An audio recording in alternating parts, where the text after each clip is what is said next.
जय हिंद जय भारत। आप देख रहे हैं जय भारत मीडिया, जहां हम बनते हैं जनता की आवाज। गुरुग्राम ही नहीं, आज पूरे देश के अंदर युवा अपना धैर्य खोते जा रहे हैं। उनके ऊपर प्रेशर इतना होता है माता पिता का, जो इंस्टीट्यूट वो पढ़ते हैं उनका, कि आपको सिर्फ पढ़ना है, आगे बढ़ना है। और उस आगे बढ़ने के चक्कर में कई बार वो इतना आगे बढ़ जाते हैं कि वो अपनी जीवन लीला तक समाप्त कर देते हैं। आज इसी कड़ी में हम आए हैं बच्चों के स्पेशलिस्ट जो डॉक्टर हैं उनके पास में। मैम, स्वागत है आपका हमारे चैनल में। सबसे पहले तो हम आपका शुभ नाम जानना चाहेंगे। नमस्कार, मैं हूं डॉक्टर सविता चौधरी। मैं एक चाइल्ड स्पेशलिस्ट हूं और मैं एक एडोलेसेंट मेडिसिन स्पेशलिस्ट भी हूं। मैम, जैसे कि मेरा सवाल था कि जो युवा है, युवा वर्ग अपना धैर्य खो देता है और अपनी जीवन लीला समाप्त कर देते हैं, तो क्या कहेंगे आप इस बारे में? आपने बिल्कुल सही कहा। आजकल के बच्चे सुसाइड की तरफ बहुत ज़्यादा जा रहे हैं, है ना। India is fast becoming suicide capital of the world. हम समझना चाहेंगे इसको बिल्कुल शुरुआत से।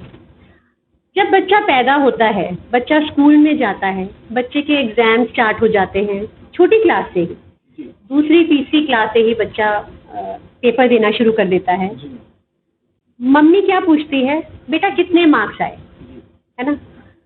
20 में से 18 आए, 2 मार्क्स कहाँ कट गए, कैसे कट गए, है ना।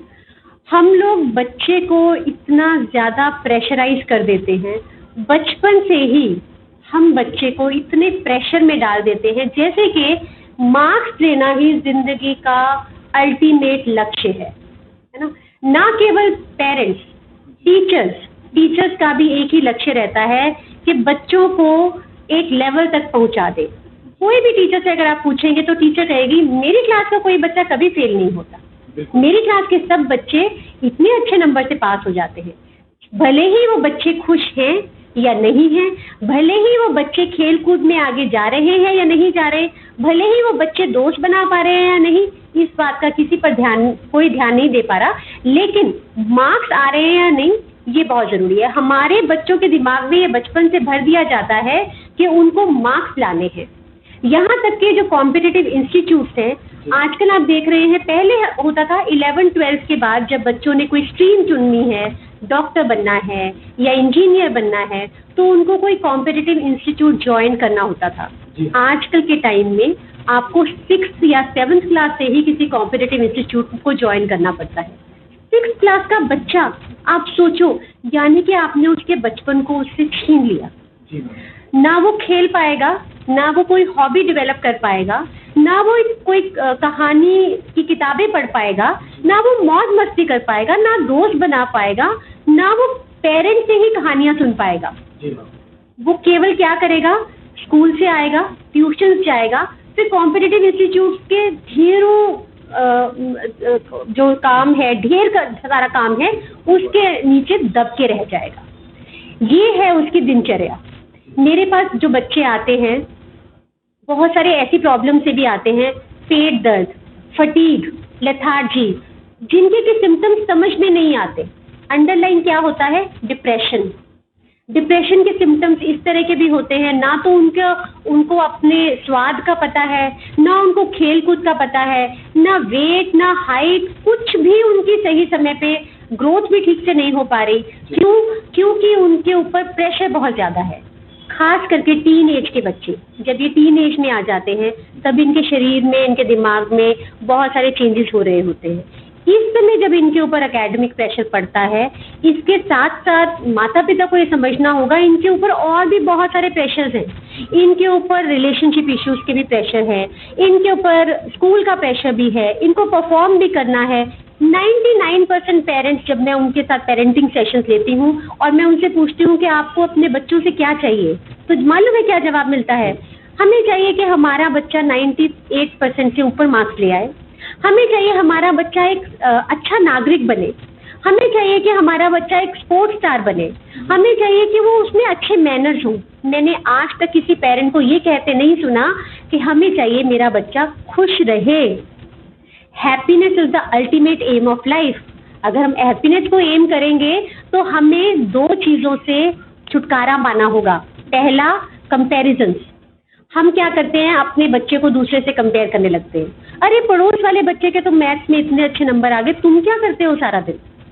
दूसरा, हम जजमेंट पास करते हैं, तुम्हारा वो दोस्त तो बहुत खराब है, उसके साथ मत खेलना।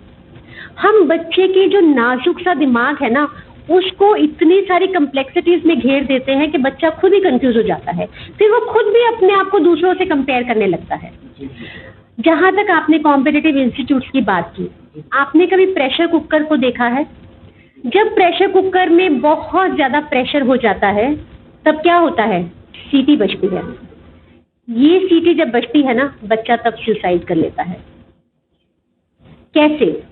इस साल अगर मैं बात करूं सुसाइड्स की, तो एक, मैं नाम नहीं लूंगी, लेकिन ये इंटरनेट पर मौजूद है, एक ऐसा इंस्टीट्यूट है जिसमें हर साल 2015 से लेके इस साल तक हर साल 15 से 20 सुसाइड्स होते हैं। लास्ट सुसाइड कल ही हुआ है। कैसे होता है ये सुसाइड? बच्चे यहाँ पढ़ने आते हैं। इस सुसाइड का क्या मतलब? यहाँ पर इतना प्रेशर बच्चों पर क्रिएट किया जाता है, डिवीजन कर दी जाती है। अगर आपके 90% से ऊपर नंबर हैं तो आप इस क्लास में बैठेंगे, 80 से 90% वाले इस क्लास में बैठेंगे, 70-80% वाले इसमें बैठेंगे, 90 से ऊपर % वाले नंबरों के लिए अलग टीचर है, उससे कम वालों के लिए अलग टीचर है। तो बच्चों के मन में पहले से ही हीन भावना भर दी जाती है कि तुम तो इनसे नीचे हो। और क्या कहा जाता है? Give us the results. हमें तुम्हारा नाम लिस्ट में चाहिए, टॉप 10 में चाहिए। आप अखबार खोल के देखिए, कोई भी अखबार खोल के देखिए, Indian express, Hindustan times, TOI, हर जगह आपको सिर्फ और सिर्फ उन बच्चों की फोटो दिखेगी जिनके PMT में, नीट में या JEE में टॉप 10, टॉप 20, टॉप 30 में नंबर आए। उनका क्या जो फेल हो गए, उनकी कोई बात नहीं करता। हमने सक्सेस को तो इतना ज़्यादा सेलिब्रेट किया, लेकिन फेलियर्स को हम ये भूल गए कि उन बच्चों ने भी मेहनत की थी।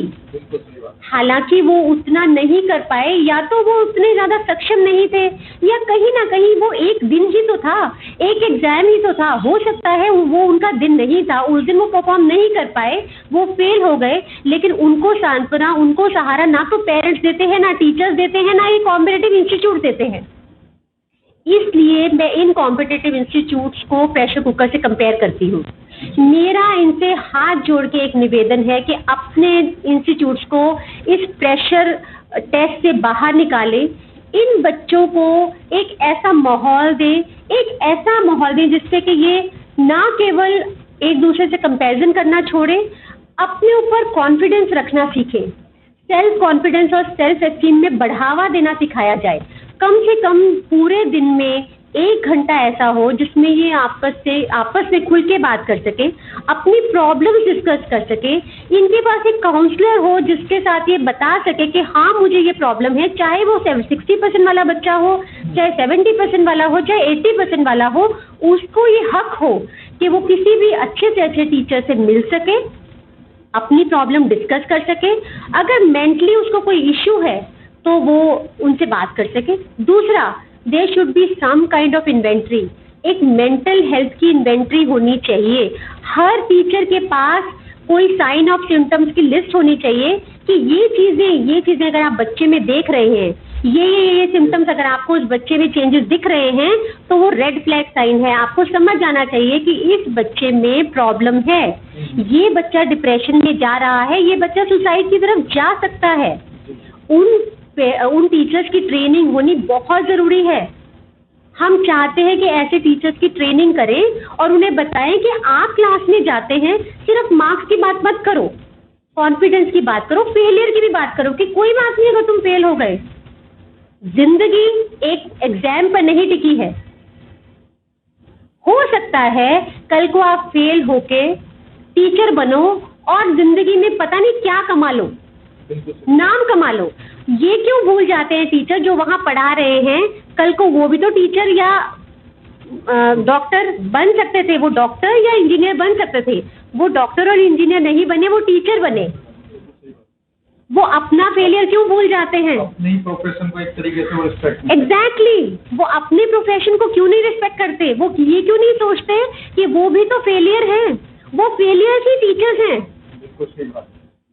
वो फेलियर ही टीचर्स है, मैं उनको फेलियर नहीं कहूंगी, क्योंकि टीचिंग एक बहुत ही नोबल प्रोफेशन है। वो बहुत लोगों का फ्यूचर बना रहे हैं। मैं चाहती हूँ कि वो अपने इस प्रोफेशन की गरिमा को समझे, उसकी गरिमा को बना के रखे, हर स्टूडेंट को बराबरी का ओहदा दे, हर स्टूडेंट को ये समझाएं कि बेटा एग्जाम को पूरी ताकत से दो, लेकिन अगर तुम फेल हो गए हम तुम्हारे साथ खड़े हैं, हम तुम्हारी पीठ तब भी थपथपाएंगे, तुम्हारा साथ देंगे, दोबारा एग्जाम की तैयारी करेंगे, और कुछ नहीं भी कर पाए तो तुम्हारे लिए और भी एवेन्यूज खुले हैं, ऑप्शंस हैं। जब बच्चे को ये कॉन्फिडेंस मिलेगा तो कोई बच्चा क्यों सुसाइड करेगा, कभी भी नहीं करेगा। तो मैं आपके चैनल के माध्यम से उन सारे कॉम्पिटिटिव इंस्टीट्यूट्स को यही कहना चाहती हूँ कि प्लीज ह्यूमन लाइफ की कद्र करना सीखो। आप बहुत पैसा कमा रहे हैं, मानती हूँ, ये एक बहुत बड़ी इंडस्ट्री है, मानती हूँ, लेकिन ह्यूमन लाइफ से ऊपर नहीं है, बच्चों की लाइफ से ऊपर नहीं है। जीवन के साथ खिलवाड़ मत करो। हमारे देश में इतने यंग सुसाइड्स हो रहे हैं और एकेडमिक प्रेशर उसका सबसे बड़ा रीजन है। आप लोग बहुत बड़े कंट्रीब्यूटिंग फैक्टर हो, इस चीज को बदलो, अपनी इंपॉर्टेंस को समझो। आपकी हमें जरूरत है, टीचर्स की, कॉम्पिटिटिव इंस्टीट्यूट की जरूरत है। अपने रोल को ठीक से निभाओ।